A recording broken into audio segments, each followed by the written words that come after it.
সবাই সব কিছু ভুলে যাবে, সবাই সব কিছু ভুলে যাবে। নতুন কোনো ঘটনা এসে তাদেরকে মাটি চাপা দিয়ে যাবে, আর কেউ মনে রাখবে না এরকম একটা ঘটনা ঘটেছে দেশে।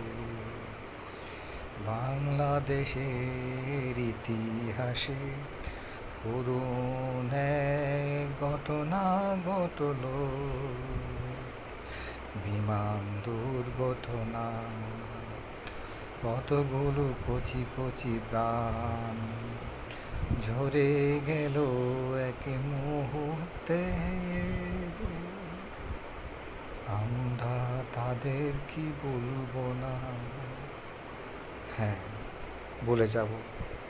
আর নতুন কোনো ঘটনা এসে এটাকে দামা চাপা দিয়ে যাবে। আমরা এরকম কোনো করুণ ঘটনা দেখতে চাই না। হে আল্লাহ, আপনি আমাদেরকে ক্ষমা করুন।